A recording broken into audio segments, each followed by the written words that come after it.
My goodness, man, I'm used to hearing your voice and seeing you, of course, rocking out with Lady A. But look Yeah, at you, man, on the solo tip.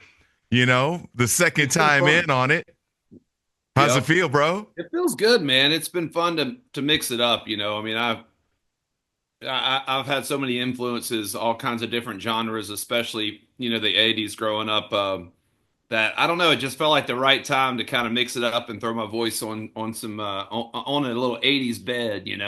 Careful, man. You are talking to Mr. 80s of the Bay Area. That's who I am.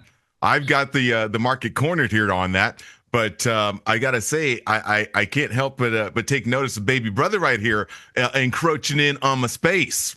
I just love it, man. I grew up in Augusta, Georgia, and I played in a lot of cover bands, growing up, and we would do everything. I mean, you'd play a Garth Brooks song, then you turn around and do Lionel Richie, then you turn around and do, Toto, and you turn around and do, gosh, anything, Led Zeppelin. It was just a little bit of everything, but I don't know, I've always loved, that spot in my voice that can pull out a little bit of that kind of Bryan Adams texture, and so. It wasn't like I set out to make an 80s record. I just kind of started writing, to a lot of these kind of sounds and feels. And after I had about three or four songs under my belt, I was like, this feels really good. I don't know if this is the start of a new Lady A project or what, but I think the more I kind of put my own story lyrically into it, it just felt like it was such a personal project that I wanted to make sure I kept it. I kept it for myself, and it feels like just there's low pressure that when when you make a record too solo, it's like I don't have the expectation that the band has, so I can just kind of really take some chances and see where it goes. Right. No one to argue with.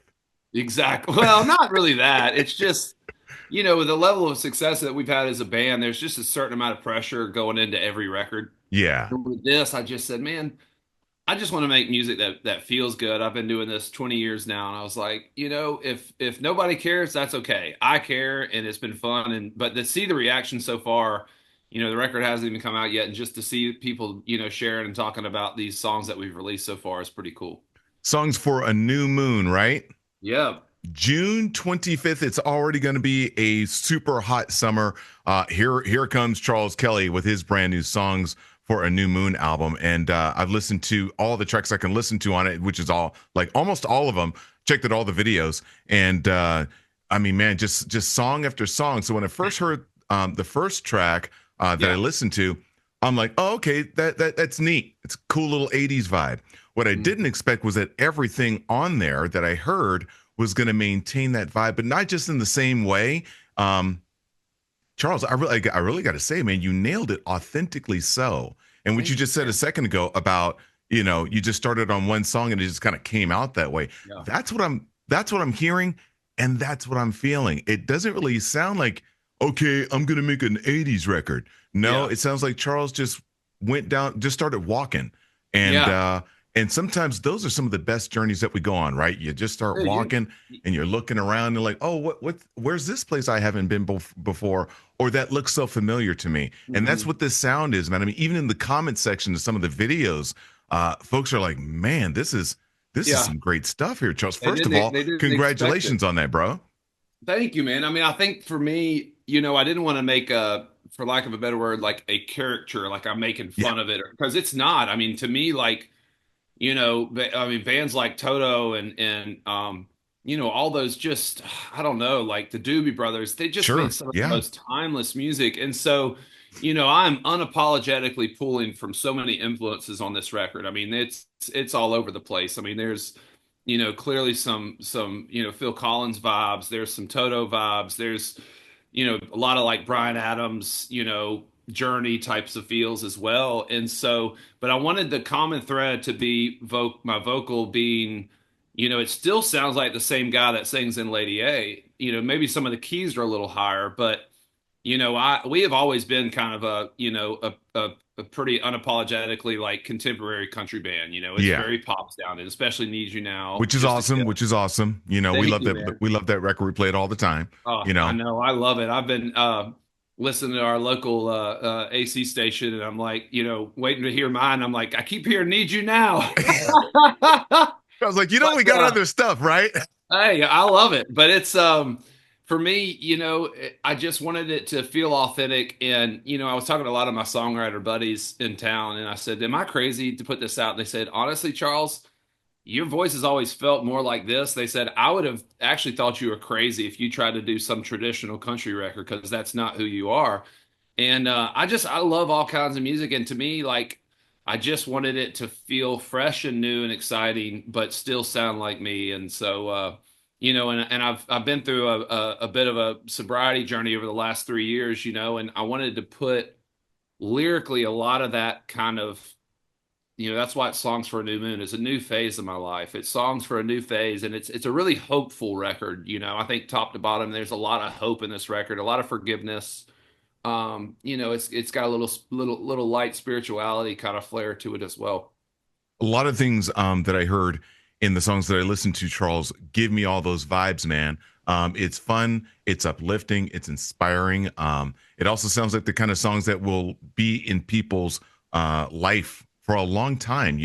I think a lot of the music that's come out lately in the last 10, 15, 20 years, I start thinking about the younger generation, like, well, what are you guys going to have to pull from when Yeah. you're, having a little throwback party or hang or whatever? And what are going to be those songs that are going to remind you, oh, remember that song back in the day? It totally takes me back.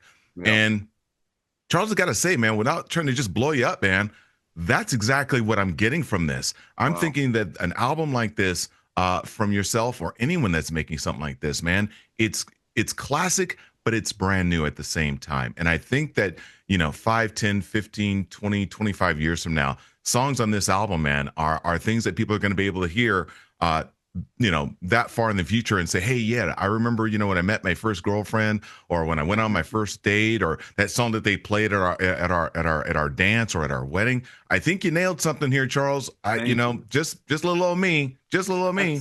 That's a huge compliment. I mean, I need you to get up there and be my promoter. I mean, seriously, but all this is exactly what we set out to do. I said, I was like, I'm in my 40s now. I said, we've accomplished so much as a band, but I said, I want to find a lane where I can stay creatively excited, and try to do both, but something that feels different from the band, but still feels authentically me. And so skirting that line was, a real big part of it, and trying to make sure that the record felt nostalgic but still current. I mean, it's got to still stand, like you said, it's got to still sound big. It's got to Yeah. sound as big as, let's say, you know, uh, Sabrina Carpenter record, but it Yeah. also, I wanted to make sure it wasn't so poppy, where you got some of that old school, a little bit more analog feel to some of the songs, but it's a very polished record. I mean, no doubt about it. We wanted it to sound really polished and beautiful, which is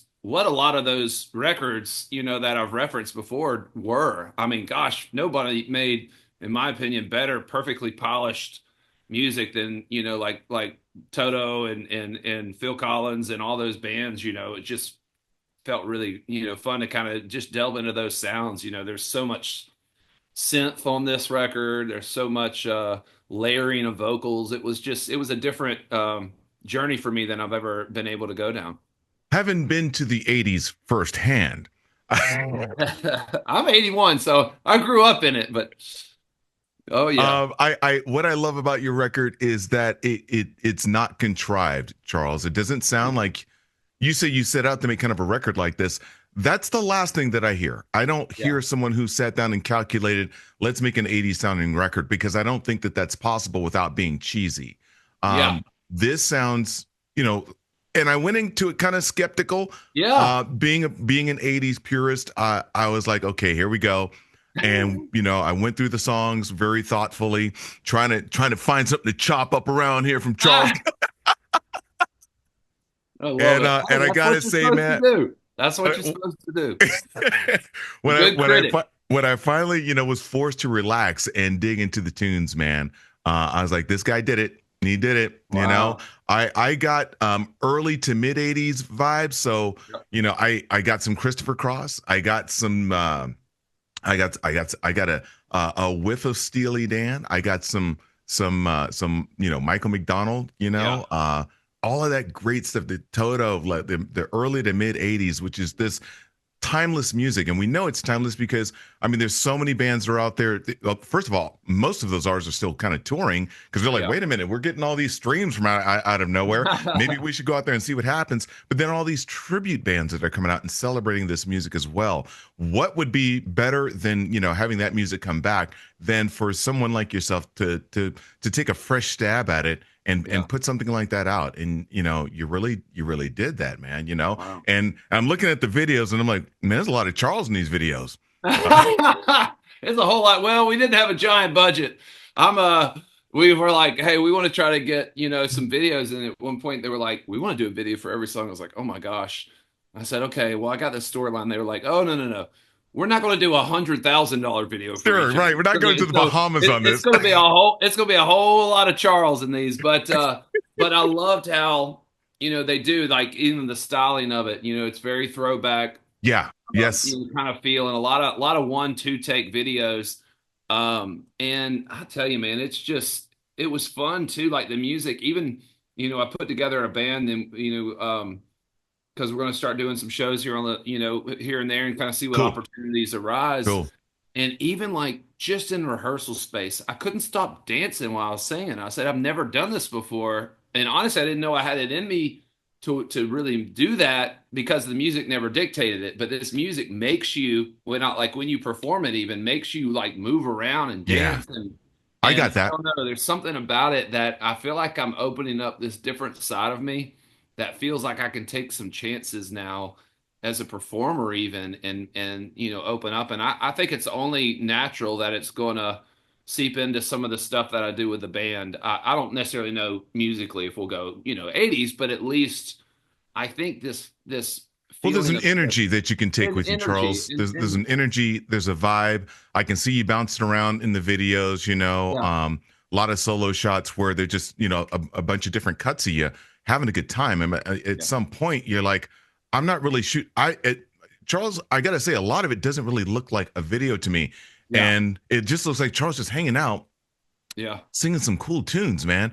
And yeah. again, that's a feeling, that's a vibe, that's an energy that's jumping right off the video screen, coming right into your ears from the sounds that you're hearing. I also love the video where you've got that classic ride, and is that a '67 Chevelle? Old Chevelle, yeah, we Okay, rented that in Vegas. I was you like, I think rented this it. damn It's thing, not his. it's not mine. I used to have a I was gonna ask to 442. borrow it.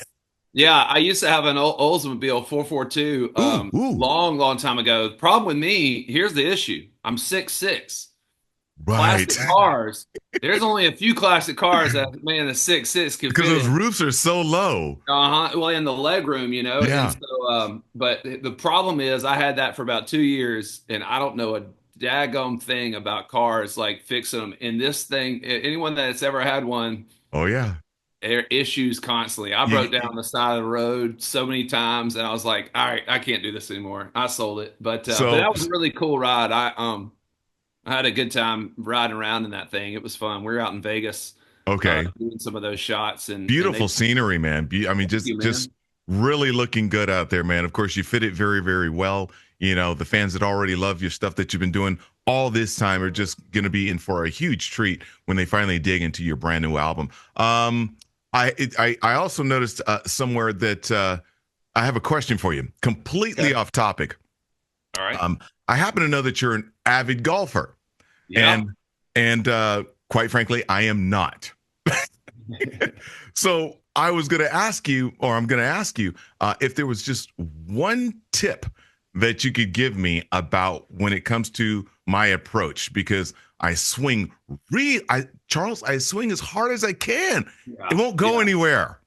It Yeah. goes nowhere. Well, to me, it's really the first thing about golf is, I mean, some of the best golfers, the most of the power is not in swinging hard. It's like the timing of it. Like, because if you swing too hard from here, Yeah. you've lost all your power. So I would say the first, any beginner golfer is first have fun and realize it's one of the most frustrating games Oh my of all goodness, you time. who are you And telling? so it is, but really smooth, eye on the ball, but just a full swing. I think most people don't turn enough on the backswing and just don't follow through. But it's a repetition game, man. I mean, I really think that if you want to play golf and really enjoy it, I think you got to get out there at least once a week. I don't know how you Really? I don't know how you can I get have a good at problem golf. keeping my arms straight. That's the like that whole like because I, I just want to swing it like a next, bat, but next time I'm in San Fran, we'll get out there and I got to see it to know what to say. okay, okay. But I got to see it. But I will say that swinging smooth is, you can actually get more power swinging it smooth, but it's got to be the right timing. It all has to click. All right. All has to come together. Just like this brand new album of yours, man. June 25th, Songs for a New Moon. Charles Kelley, it's a pleasure talking to you, man. Pleasure meeting you finally. I'm really happy with what you did here, man. I don't want to say I don't want to keep harping on, oh, I'm pleasantly surprised because of course Yeah, you can do this, man. You are where you are for a very good reason. But for folks, and it's not just an 80s record. It's a yeah, brand new album from yeah, Charles Kelley. It's a great record. And it'll remind you of some of that stuff yeah. if you have an ear for that. But otherwise, it's just a great new album from you, man. I'm really happy you did it. Congratulations on it, and I can't wait till it officially drops on the 25th of That June. means the world, man. I think you nailed it with all your, with like even the skepticism. I kind of liked that going in, that I knew people were going to be like, what the hell is this going to sound like? But like it really just is. It's a very true to myself record, and lyrically is where I've been, and I think hopefully everybody can find a little bit of their story and some of that forgiveness and gratitude and hope in it. And I feel like we need some feel good music right now. There's a lot Ooh, going on, talk about it. Talk you about it. So, know. the great thing about 80s music and the great thing about just music, good music in general, no matter what the decade, if you just focus on the tunes, man, focus on the songs, that always brings us back together. You Yeah. know, Folks are out there people are out there looking for reasons to be mad, Charles. I'm Yep. so glad that you got this record that's forcing us to look inside ourselves and hear our life stories in your songs, bro. I appreciate that. Please keep doing that. Thank you, Morris. I appreciate you so much, man. This was fun. You got it, my man. Have a great day, and yeah, man, we'll be rocking your tunes. And what's one before I let you go? What's one song from your album that you really want people to focus on first? Oh man. I mean, I don't probably know the that's not thing. enough. That's not a fair question. It's like asking Yeah. you to pick your favorite kid, but I mean, Can't Lose You is the song that really kicked this off. It's probably my favorite. But the second one is Can't Be Alone Tonight. yeah, There's something about that song that I don't know why it kind of it's some of my favorite types of music. It's got a little bit of that Need You Now kind of longing yeah, vibe to it. yeah. But those are probably my two tops. I would say Can't Lose You number one, and number two would be Can't Be Alone Tonight. And Can't Lose You has a bit of a personal message or story behind that inspiration, Yeah, right? this was I had finally got sober coming up close to about 3 years ago, and I mean I was at a Congratulations, point. man. Thank you, Congratulations, bro. man. I was at a point where I'd really put my marriage into a tough spot, and didn't know if we were going to make it, and I finally went to treatment, and there was just this moment when I was there where I was like, I don't care what else happens, my career or anything else, I cannot lose my family and my wife. And Amen. the 180 that we did just from me finally, deciding to stop drinking, the 180 that we've done as a family, or between us, has just been unbelievable. And we found out, that we're actually having another kid. So we have a 9-year-old boy. And then I get sober, and we'd pretty much written that off, that we were going to have another kid, the possibility of it. And, it feels like God kind of stepped in and was like, all right, you're ready for another one now. So we're looking forward to that. So there's a lot of cool things happening in the Kelly household right now. Congratulations to you, my brother. Appreciate you. That's all good. Charles, we're going to be looking for your new album on the 25th of June, Songs for a New Moon. Congratulations on everything, the music, the family, your future endeavors. And when you get out here to the Bay Area, man, I'll be looking for you to help me with that swing a Oh, bit, man. go do it. We got to slow it down. Slowing it down, man. I'll try to be halfway ready for you when you get here. All right. Sounds good. But many blessings to you, Charles. You All right. take You care too, now. buddy. I really enjoyed this. Seriously. You Appreciate got it. it. You All got right. it, my friend. Have a great day. You too. Take care now.